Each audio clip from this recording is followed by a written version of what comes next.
رحمت للعالمین۔ والفجر تیرے سایہ گیسو کا تراشا، واللیل تیری نیم نگاہی کی ادا ہے۔ شروع اس رب کے نام سے جس کے سب نام اچھے نام ہیں اور جسے کسی بھی نام کے بغیر پکارا جا سکتا ہے، یاد کیا جا سکتا ہے، محسوس کیا جا سکتا ہے۔ ماہ ربیع الاول کی مناسبت سے پاکستان ٹیلی ویژن کے سلسلہ پروگرام رحمت للعالمین کے ساتھ میں آپ کا میزبان صفدر علی ہوں۔ ناظرین گرامی، آج کی اس نشست میں ہم رسول نبی کریم صلی اللہ علیہ وآلہ وسلم کی حیات مبارکہ پر بات کرتے ہوئے ان کے اسوہ حسنہ سے روشنی حاصل کرنے کی کوشش کریں گے۔ آج اس پروگرام میں ہمارے ساتھ علامہ شفاعت رسول صاحب موجود ہیں اور ان کے ساتھ علامہ سید حسن رضا ہمدانی صاحب موجود ہیں۔ آپ دونوں کی موجودگی کا شکریہ۔ رسول نبی کریم صلی اللہ علیہ وآلہ وسلم کی زندگی ہر انسان کے لیے مشعل راہ ہے، اور ہر انسان کے ساتھ ساتھ جتنے آزار جڑے ہیں، جتنے مسائل ہیں، ان مسائل میں جن جن مشکلات کا سامنا کرنا پڑتا ہے، ان مشکلات سے نکلنے کے لیے، اس کی تدبیر کرنے کے لیے ہر لحظہ اور ہر لمحہ ہمیں رسول اللہ صلی اللہ علیہ وآلہ وسلم کی رہنمائی ملتی ہے۔ سب سے پہلے تو اسوہ حسنہ کے بارے میں بتائیے کہ اسوہ حسنہ کے معنی اور مطالب کیا ہیں؟ دو لفظ بڑے مشہور ہیں، ایک سیرت اور دوسرا اسوہ حسنہ۔ جی سیرت جو ہے وہ سارا یسیر و سیرن سے ہے، جی چلنا، چلنے کا راستہ، چلنے کا طریقہ، چلنے کا انداز، زندگی کو گزارنے کا ڈھب، اس کو عربی میں سیرت کہتے ہیں۔ قرآن پاک میں بھی ہے کہ اللہ رب العالمین نے فرمایا تھا کہ آپ اپنا عصا پھینکو، تو پھر اس کے بعد فرمایا اس کو پکڑو، تو موسیٰ علیہ السلام تھوڑا سا گھبرائے، فرمایا خذھا ولا تخف، اسے پکڑ لو، خوف نہ کرو، سنعیدھا سیرتھا الاولی، ہم اسے پہلی سیرت پر لے آئیں گے۔ سیرت سے ہی اسوہ حسنہ نکلتا ہے۔ سیرت نبی پاک صلی اللہ علیہ وسلم کی تمام زندگی کو کہتے ہیں،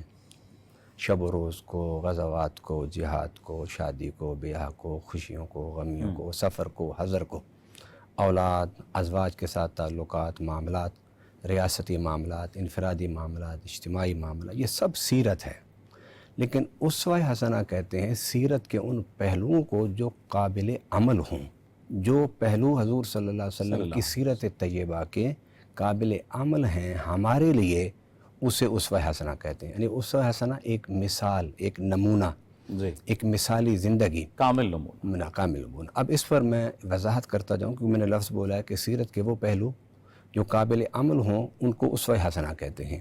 مثلا نبی پاک صلی اللہ علیہ وسلم نے چاند کو 2 ٹکڑے کیا، یہ آپ کی سیرت کا حصہ ہے، لیکن ہم نہیں کر سکتے۔ اسی طرح نبی پاک صلی اللہ علیہ وسلم نے، اللہ تعالیٰ نے آپ کو 4 شادیوں سے زیادہ کی اجازت دی تھی، ہم اس سے زیادہ نہیں کر سکتے۔ نبی پاک صلی اللہ علیہ وسلم پر تہجد فرض تھی، ہمارے لیے سنت ہے، ہمارے لیے فرض نہیں ہے۔ تو بے شمار نبی پاک صلی اللہ علیہ وسلم کے خواص ہیں یا خصائص ہیں جو حضور کی ذات اقدس کے ساتھ خاص ہیں، وہ سیرت کا تو حصہ ہیں لیکن اسوہ حسنہ نہیں ہیں۔ تو اسوہ حسنہ نبی پاک صلی اللہ علیہ وسلم کی وہ حیات طیبہ جس سے ہمیں زندگی گزارنے کے لیے رہنمائی ملے، جس سے ہمیں زندگی گزارنے کے لیے اسلوب ملے، راستہ ملے کہ ہم اسے اختیار کر کے اپنی زندگی کو، فکری زندگی، عملی زندگی، انفرادی زندگی، اجتماعی زندگی، اس کو ہم احسن طریقے سے اور بہتر طریقے سے گزار سکیں۔ یعنی سیرت کے وہ معاملات کہ جو ہماری زندگی کو بہتر کریں، اس کو اسوہ حسنہ کہتے ہیں۔ مثلا اولاد کے ساتھ کیا رویہ ہونا چاہیے، بڑوں کے ساتھ کیا ہونا چاہیے، جس طرح نبی صلی اللہ علیہ وسلم نے فرمایا من لم یرحم صغیرنا ولم یعکر کبیرنا فلیس منا، جو بڑا ہو کے چھوٹے پر شفقت کا ہاتھ نہیں رکھتا، جو چھوٹا بڑے کا اکرام نہیں کرتا، وہ ہم میں سے نہیں۔ اسی طرح نبی پاک صلی اللہ علیہ وسلم نے فرمایا تم اپنی بیویوں کے ساتھ سب سے اچھے انسان بن کے رہو، اور تمہارے حسن سلوک کا سب سے زیادہ حق تمہارا اہل یعنی تمہارے اولاد، تمہارا گھر اور تمہارے والدین رکھتے ہیں۔ یعنی سیرت طیبہ کے وہ پہلو جو ایک انسان جب اسے اپناتا ہے وہ جاہل ہو تو عالم بن جاتا ہے، وہ غیر مہذب ہو تو وہ مہذب ہو جاتا ہے، غیر متمدن ہو تو وہ متمدن بن جاتا ہے، غیر شائستہ ہو تو وہ شائستہ بن جاتے ہیں۔ یعنی رسول نبی کریم صلی اللہ علیہ وآلہ وسلم کی زندگی کا ہر وہ پہلو جس پر انسان کاوش اور کوشش کر کے عمل کر لے اور عمل کرنے کی طرف آ جائے تو اس کی زندگی شائستگی، شستگی اور تہذیب کی جانب چلی جاتی ہے۔ علامہ صاحب اس پر کہیے گا کہ رسول نبی کریم صلی اللہ علیہ وآلہ وسلم کی اگر اسوہ حسنہ کی بات کی جائے تو وہ نہ صرف مسلمانوں کے لیے تھا بلکہ اقوام عالم کے لیے تھا، دوسرے لوگوں کے لیے بھی تھا۔ رسول نبی کریم صلی اللہ علیہ وآلہ وسلم کی سیرت سے ایسے کون سے پہلو ہمیں دیکھنے کو ملتے ہیں جو غیر مسلموں کے ساتھ بھی شفقت سے پیش آ رہے ہیں اور اس کے ساتھ ساتھ ان کے ساتھ بھی ایسے معاملات کو لے کر چل رہے ہیں کہ انہیں محسوس نہ ہو کہ یہ ہمیں غیروں کی طرح ٹریٹ کر رہا ہے؟ لقد کان لکم فی رسول اللہ اسوۃ حسنہ ذات مصطفیٰ میں ایک کامل نمونہ ہے، اور کامل نمونہ وہ ذات کہہ رہی ہے کہ جو ہر ایک کا خود خدا ہے، یعنی وہ خدا فقط مسلمانوں کا نہیں ہے، وہ رب فقط مسلمانوں کا نہیں ہے، وہ خالق مالک پالک فقط مسلمانوں کا نہیں ہے، وہ عالمین کے ذرے ذرے کو رزق دینے والا، پالنے والا، خلق کرنے والا رب مربوب ہے، وہی رب ذات ہے، واجب الوجود ہے۔ وہ ذات مصطفیٰ کو اسوہ حسنہ، مصطفیٰ کی سیرت کو، کردار کو، عمل کو، اٹھنا بیٹھنا، تمام زندگی کے معمولات کو اسوہ حسنہ کہہ رہی ہے۔ یقیناً جب وہ ذات کہہ رہی ہے تو اس کا مطلب ہے کہ نبی اکرم کی ذات ہر انسان کے لیے بہترین کامل نمونہ ہے، اور خود نبی اکرم صلی اللہ علیہ وسلم نے جو اپنی حیات گزاری ہے سب انسانوں کے لیے بالعموم و بالاخص مسلمانوں کے لیے وہ کامل نمونہ ہے کہ نبی اکرم نے اس معاشرے میں زندگی گزاری ہے کہ جو معاشرہ فقط مسلمانوں کا معاشرہ نہیں تھا۔ پہلی جو زندگی کے ایک انتہائی اہم سال نبی اکرم نے گزارے اپنے بچپن کے، طفولیت کا زمانہ، رضاعت کا زمانہ، طفولیت کا زمانہ، نوجوانی کا زمانہ، پھر جوانی کا زمانہ، پھر ڈھلتی عمر کا زمانہ، اور پھر 40 سال کے بعد پھر وہ 13 سال جو مشکل ترین زمانہ ہے اعلان رسالت کے بعد، غیر اعلانیہ تبلیغ رسالت، اور پھر اس کے بعد 3 سال بعد اعلان تبلیغ رسالت، اور پھر لوگوں کا دشمن ہو جانا، اور پھر 10 سال وہاں پہ اس طرح سے گزارنا کہ صعوبتوں کو برداشت کرنا، اور پھر ان کے لیے کبھی بد دعا کا لفظ زبان پہ نہ لانا، اور اپنے کردار سے اختیارات رکھتے ہوئے، صاحب جاہ و حشم ہوتے ہوئے، صاحب مال ہوتے ہوئے، صاحب حیثیت ہوتے ہوئے ایذا پہنچانے والوں کے لیے کوئی دل میں کلنک نہ رکھنا، دل میں کوئی وہ نہ رکھنا۔ اس کے بعد پھر جب دوسرے معاشرے میں تشریف لاتے ہیں، جس معاشرے کو خود اپنی نبوی اسوے کے اوپر نبی اکرم صلی اللہ علیہ وسلم نے کھڑا کیا، اس معاشرے میں بھی آپ دیکھتے ہیں کہ تنہا فقط وہاں مسلمان نہیں ہیں، وہاں پہ دوسری اقوام بھی آباد ہیں۔ اسی طرح یعنی کہ نبی اکرم صلی اللہ علیہ وسلم دونوں کے لیے، ہر دو، چاہے وہ الہی ادیان کے لوگ ہوں چاہے وہ مشرکین ہوں، ہر دو کے لیے نبی اکرم صلی اللہ علیہ وسلم نے ایک اسوہ قائم کیا ہے۔ مشرکین کے ساتھ بھی نبی اکرم نے حسن سلوک کا رویہ اختیار کیا۔ خود جنگ بدر دیکھیں کہ جنگ بدر میں جو قیدی بنتے ہیں وہ مشرکین ہیں۔ اب ان مشرکین کے لیے نبی اکرم صلی اللہ علیہ وسلم کا جو اسوہ ہے وہ اتنا کامل ہے کہ کچھ کو فدیہ لے کے چھوڑا جاتا ہے، اور کچھ کے لیے فدیہ کا جو ہے دوسرا تعلیم دینا اور دیگر چیزوں کے ذریعے ان کی آسانی اور ان کی رہائی کا سامان کیا جاتا ہے۔ عام انسانوں کے علاوہ جو ہے غلاموں اور کنیزوں کے ساتھ، یعنی آزاد کے علاوہ غلاموں اور کنیزوں کے ساتھ جناب اکرم صلی اللہ علیہ وسلم نے اسوہ قائم کیا ہے کہ غلاموں کو بھی وہ درجہ دیا ہے کہ انہی کو لوگ جن کو وہ انسان تک ماننے کو تیار نہیں تھے، انہی کو سیدی بلال کہہ کے مخاطب ہونا شروع کیا۔ مرادیں غریبوں کی بر لانے والا، وہ اپنے پرایوں کا غم کھانے والا۔ گھریلو زندگی میں رسول اللہ صلی اللہ علیہ وآلہ وسلم کا اسوہ کامل ہے۔ اس سے کیا ایسا اخذ کریں کہ موجودہ جو معاشرت ہے اس میں بہتری آ جائے؟ نبی پاک صلی اللہ علیہ وسلم کے ارشاد گرامی ہم بیان کرتے سنتے رہتے ہیں۔ جی، ضرورت اس امر کی ہے کہ اس پر عمل کیا جائے۔ جی، کسی بھی دوائی کا سامنے ٹیبل پر رہنا یہ شفا کا باعث نہیں ہوگا۔ آپ اس دوائی کو اٹھا کے استعمال کریں کہ حکیم کی تدبیر کے مطابق تو آپ کو شفا ہوگی۔ میرے آقا نے فرمایا خیرکم خیرکم لأہلہ، تم میں بہترین شخص وہ ہے جو اپنے گھر والوں کے لیے بہترین ہے۔ وَأَنَا خَيْرٌ لِأَهْلِي، اور میں اپنے گھر کے لیے سب سے بہتر ہوں۔ اور وہ کیا بہتری تھی کہ حضور صلی اللہ علیہ وسلم ایک دفعہ تشریف لائے گھر میں، ام المومنین سیدہ عائشہ صدیقہ رضی اللہ تعالی عنہا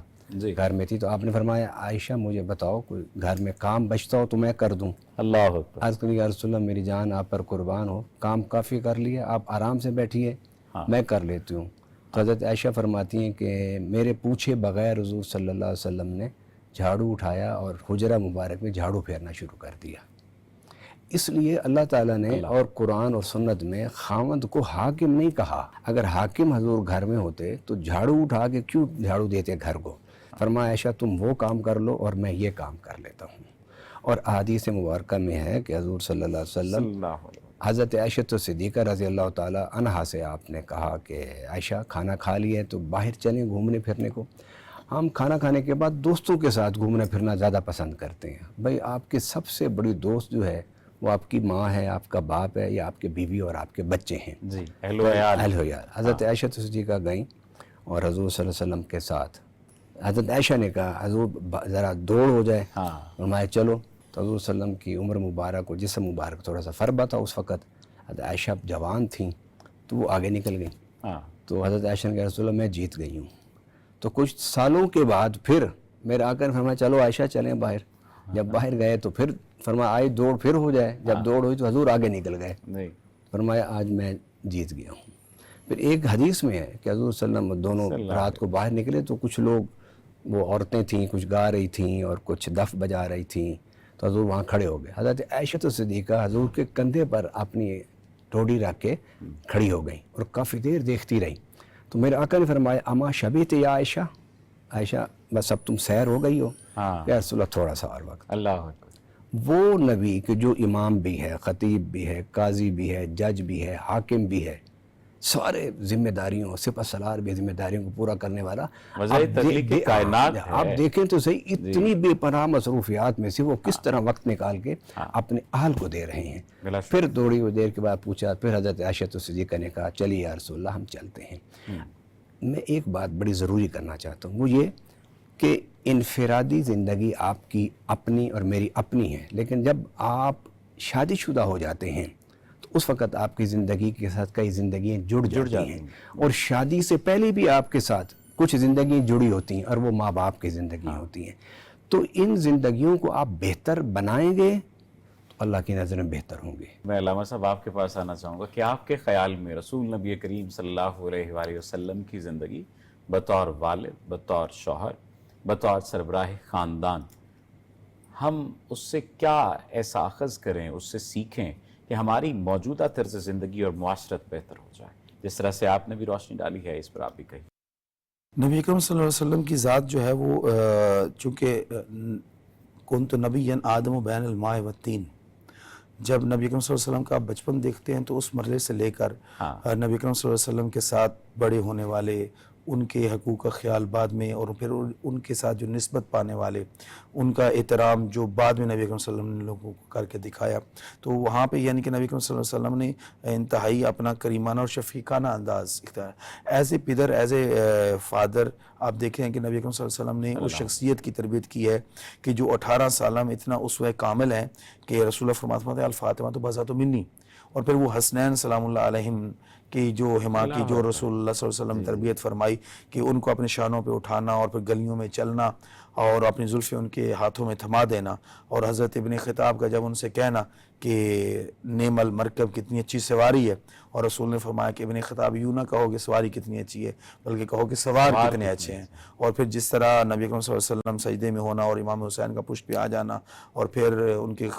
گر نہ جائیں، سجدے کو طوالت دینا، یہ ساری وہ چیزیں کہ نبی اکرم صلی اللہ علیہ وسلم نے جہاں اہل بیت السلام کا مقام لوگوں کو دکھایا ہے، وہاں نبی اکرم صلی اللہ علیہ وسلم نے بتایا ہے کہ ایک نانا کو، ایک بابا کو، ایک شوہر کو، امیر المومنین کے ساتھ جو بھائیوں کا وہ سلوک تھا، ایک بھائی کو جو ہے وہ اپنے معاشرے کے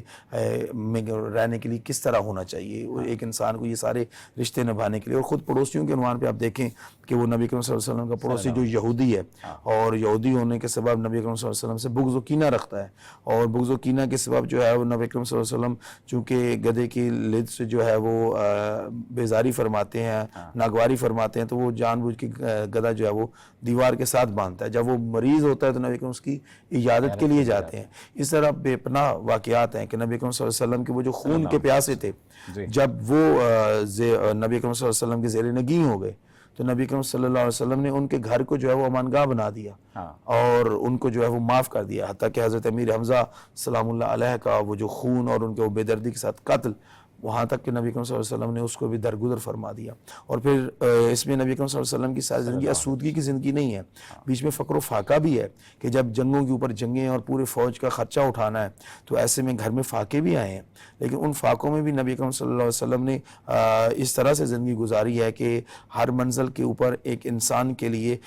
کہیں بھی مایوسی نظر نہیں آتی ہے, بلکہ ایک انسان متانت کے ساتھ, متانت کے ساتھ, امید جہاں بڑی خوبصورتی کے ساتھ. جب آپ دیکھتے ہیں کہ نبی اکرم صلی اللہ علیہ وسلم کے پاس اب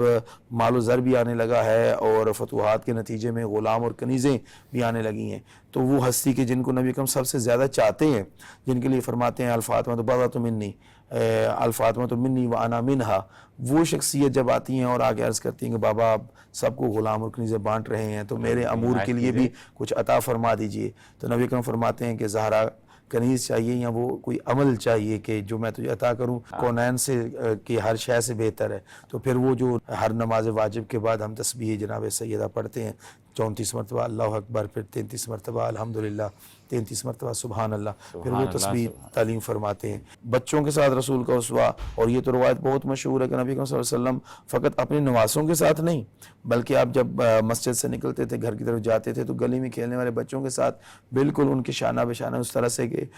جس طرح بچوں کو محسوس نہ ہو کہ کوئی بڑا ہمارے درمیان ہے, بلکہ ہمارا ہمجولی اور ہمارا ہمسن ہمارے درمیان ہے. میں علامہ صاحب آپ کی جانب آنا چاہوں گا. ہم نے بطور سربراہ بات کی, سربراہ خاندان بات کی, بحیثیت دوست رسول نبی کریم صلی اللہ علیہ وآلہ وسلم کی زندگی ہمارے لیے کس انداز سے مشعل راہ ہے؟ صحابہ کرام رضوان اللہ تعالیٰ علیہم اجمعین فرماتے ہیں کہ ہم میں سے ہر ایک یہی سمجھتا تھا کہ حضور مجھے زیادہ توجہ دیتے ہیں اللہ اور مجھ سے زیادہ پیار کرتے ہیں. حضور صلی اللہ علیہ وسلم نے حضرت انس کو کچھ کام کہا کہ جاؤ فلاں بازار میں جاؤ فلاں کام کر کے آؤ, تو آپ گئے اور راستے میں بچے کھیل رہے تھے تو آپ بھی کھیلنے میں لگ گئے. تو وقت گزر گیا, میرے آقا صلی اللہ علیہ وسلم کسی غرض کے لیے مسجد نبوی سے باہر نکلی تو دیکھا کہ انس کھیل رہے ہیں, تو حضور صلی اللہ علیہ وسلم نے جا کے انس کے اس طرح معمولی سا کان کو پکڑا اور صرف اتنا فرمایا انس, اور آنکھوں میں دیکھا. انس کہتے ہیں مجھے یاد آ گیا, اوہ میں تو کام کے لیے نکلا تھا. تو حضرت انس فرماتے ہیں میں 9 سال سے زائد عرصہ حضور صلی اللہ علیہ وسلم کی خدمت میں رہا, کبھی میرے آقا نے یہ نہیں فرمایا تھا کہ تم نے یہ کیوں کیا اور یہ کیوں نہیں کیا. حضور نے یعنی وہ جو ایک لفظ ہم پڑھتے ہیں کہ اف تک نہ کہا, وہ بنیادی طور پر اس بات کی شدت کو ظاہر کرتا ہے کہ اور صحابہ کرام رضوان اللہ تعالیٰ علیہم اجمعین حضور صلی اللہ علیہ وسلم کے پاس جب آتے تھے تو یہ سمجھ کے آتے تھے کہ ہم رسول اللہ صلی اللہ علیہ وسلم کے ساتھ بیٹھیں گے, بات کریں گے اور محبت سے پیش آئیں گے تو حضور کی شفقتیں پائیں گے. اور صحابہ کرام کہتے ہیں ہم کئی گھنٹے گزارنے کے بعد جب گھر جاتے تھے کھانا کھانے کے لیے تو اس وقت آدھا کھانا ہم کھا سکتے تھے, آدھا چھوڑ کے حضور کی بارگاہ میں آ جاتے تھے. تو میرے آقا فرماتے تھے ابھی تو تم گھر گئے تھے, اتنی جلدی واپس لوٹ آئے. تو صحابہ کہتے ہیں یا رسول اللہ آپ کے دیکھے بغیر, آپ کے ساتھ بیٹھے بغیر ہماری زندگی نہیں گزرتی. گھر گئے تھے, کچھ کھایا کچھ چھوڑا اور پھر آپ کے پاس آ گئے. حضور صلی اللہ علیہ وسلم کے جو صحابہ جو ہیں وہ حضور صلی اللہ علیہ وسلم کی محنت ہیں, 23 سالہ محنت ہے حضور صلی اللہ علیہ وسلم کی, اور حضور صلی اللہ علیہ وسلم نے انہیں تراشا ہے, حضور صلی اللہ علیہ وسلم نے ان کا کردار تراشا ہے, ان کو صداقت سکھائی ہے, ان کو وفا سکھائی ہے, ان کو محبت سکھائی ہے, ان کو عدالت سکھائی ہے, ان کو علم دیا ہے, اور ان کو رہتی دنیا تک حضور تو بے مثال ہیں ہی کیونکہ نبی ہیں, اللہ کے رسول ہیں, اللہ کے حبیب ہیں, ان جیسا تو زمرہ انبیاء میں بھی کوئی نہیں ہے. لیکن انبیاء کے بعد اگر کوئی جماعت اللہ کے نزدیک مقرب ہے, معزز ہے, تو وہ صحابہ کی جماعت ہے اور اہل بیت اطہار ہیں. اور اہل بیت اطہار بھی صحابہ میں آتے ہیں, کیونکہ صحابی کس کو کہتے ہیں؟ جس نے نبی صلی اللہ علیہ وسلم کو دیکھا اور حضور کی سنگت اختیار کی اور کلمہ پڑھا اور دین پر عمل کیا. یہاں پر مجھے آپ نے چونکہ بہت سارے واقعات کا ذکر کیا, مجھے حضرت علی رضی اللہ تعالی عنہ سے جڑا ہوا ایک واقعہ یاد آیا. اس کی تصحیح بھی فرمائیے گا کہ رسول نبی کریم صلی اللہ علیہ وآلہ وسلم اور حضرت علی اور باقی اصحاب بیٹھے ہوئے ہیں اور کھجوریں تناول فرما رہے ہیں. تو رسول نبی کریم صلی اللہ علیہ وآلہ وسلم نے عذراہ محبت, عذراہ مذاق جو کھجوریں کھائیں ان کی گٹھلیاں کچھ ان کے حصے میں رکھتیں. دیکھیں نبی کریم صلی اللہ علیہ وسلم کا خود ہی کلی اسوا کے حضرت سلیمان محمدی جب قبا کی منزل پہ اس وقت اسلام کا اعلان نہیں کیا تھا، قبول اسلام کا اظہار نہیں ہوا تھا، نبی اکرم مکہ سے قبا پہنچے تھے، تو وہ بھی شوق اشتیاق میں، چونکہ وہ منتظر تھے نبی اکرم کی زیارت کے، شوق اشتیاق میں پہنچے، اور وہ جو انہوں نے اپنے استادوں سے، راہبوں سے سنا ہوا تھا کہ یہ نشانیاں ہوں گی، بہت سی نشانیاں انہوں نے ملائیں، نورانی چہرہ اور وہ ساری چیزیں کہ سایہ نہ ہوگا اور پتھر راستہ سے ہٹیں گے، درخت جھکیں گے، عالمین ان کے سامنے خاضع نظر آئے گی۔ انہوں نے پہلے دن تحفہ پیش کیا اور نبی اکرم صلی اللہ علیہ وسلم نے کھجوروں کو دیکھا تو سوال کیا کہ ہدیۃ نم صدقہ، انہوں نے کہا یہ صدقہ ہے۔ آپ نے فرمایا صدقہ تو علیہ حرام، ہمارے اوپر صدقہ تو حرام ہے، کہا یہ باقی ساتھیوں کو بانٹ دو۔ اگلے دن لے کے آئے تو پھر وہ کھجوریں پیش کیں تو فرمایا صدقہ ہے یا ہدیہ ہے، کہا کہ یہ ہدیہ ہے۔ آپ نبی اکرم صلی اللہ علیہ وسلم جب لوگوں کے درمیان رہتے تھے تو عامیانہ زندگی، بالکل عام لوگوں جیسا، دوستوں کے درمیان دوستوں جیسا، نوجوانوں کے درمیان نوجوانوں جیسا، جوانوں کے درمیان جوانوں جیسا، بچوں کے درمیان بالکل ان کی جیسی زندگی۔ نبی اکرم صلی اللہ علیہ وسلم دیکھیں کہ جہاں مشکلات میں آتی ہیں، خود جب یہ مسجد نبوی بن رہی ہے تو اصحاب رسول جو ہے وہ کوئی اوس سے پتھر اٹھا کے لا رہے تھے، تو نبی اکرم صلی اللہ علیہ وسلم ان کے ساتھ شانہ بشانہ اس میں کام کر رہے تھے۔ جب اسی طرح آپ دیکھتے ہیں کہ جنگ خندق کا موقع آتا ہے اور خندق کھود لی جاتی ہے، خندق کھودنے میں نبی اکرم صلی اللہ علیہ وسلم اپنے حصے بھی اتنا ہی کام رکھتے ہیں جتنا اپنے اصحاب کے حصے میں رکھتے ہیں، اگرچہ وہ سردار بھی ہیں، ان کے مالک و مختار بھی ہیں، ان کے آقا و مولا بھی ہیں، وہ جان نچھاور کرنے میں بھی تیار ہیں نبی اکرم صلی اللہ علیہ وسلم، لیکن ان کے مقابلے میں ان سے زیادہ کام کر کے دکھاتے ہیں۔ اور پھر وہاں پہ جب فاقے کی بات آتی ہے تو صحابی اپنے پیٹ کے پتھر دکھاتا ہے تو نبی اکرم صلی اللہ علیہ وسلم 2 پتھر جو ہیں وہ دکھاتے ہیں۔ تو نبی اکرم صلی اللہ علیہ وسلم کی حیات طیبہ اسی طرح جب جنگ خندق کے موقع پر ہی جابر بن عبداللہ انصاری نے نبی اکرم کی شکم اتر پہ 2 پتھر بندے دیکھے اور چہرے کی رنگت اور پھر وہ نبی اکرم صلی اللہ علیہ وسلم کے وجود میں نکاحت کو محسوس کیا تو اپنے گھر تشریف لے کے گئے اور اپنی زوجہ سے کہا کہ کچھ ہے، انہوں نے کہا کہ ایک بچہ ہے بکری کا، وہ بھی آج 6 ماہ کا ہوا ہے اور ایک جو کی روٹی کا آٹا پڑا ہے، ان کا بناؤ میں رسول خدا کو لے کے آتا ہوں۔ تو رسول خدا کی بارگاہ میں آ کر رسول کے کان میں کہا کہ یا رسول اللہ آپ کے لیے کچھ ضیافت ہے تھوڑی سی، تو میرے گھر تشریف لائیں۔ تو رسول خدا نے کہا کہ سب کو اعلان کرو کہ ہم سب جابر کے مہمان ہیں، اور پھر وہ ایک پیالے میں سالن اور ایک طباق میں جو ہے وہ اس پردے کے نیچے جو ہے وہ پوش کے نیچے روٹی آتی ہے اور وہ رکھی جاتی ہے اور سب میں بانٹی جاتی ہے اور سب سیر ہو کے کھاتے ہیں۔ آپ کی بات بالکل بجا ہے کہ رسول نبی کریم صلی اللہ علیہ وآلہ وسلم کی زندگی کا ہر پہلو انتہائی خوبصورت ہے، اور اگر اس پر عمل کیا جائے تو ہماری دینی زندگی، دنیاوی زندگی اور آخرت کی زندگی تک کامیاب ہو سکتی ہے۔ آپ دونوں احباب کا شکریہ، آپ دونوں کی موجودگی کا شکریہ، ہم نے آپ سے بہت سیکھا، اور آج کی اس نشست میں ایک دفعہ پھر یہ بات واضح ہو گئی کہ اگر ہم رسول نبی کریم صلی اللہ علیہ وآلہ وسلم کے اسوہ کامل، اسوہ حسنہ پر عمل کر لیں تو ہماری دینی زندگی بھی کامیاب ہوگی، دنیاوی زندگی بھی کامیاب ہوگی، اور ہم آخرت میں بھی کامیابیاں سمیٹ سکیں گے۔ اللہ آپ کا حامی و ناصر ہو، اللہ کے پاس۔ قرآن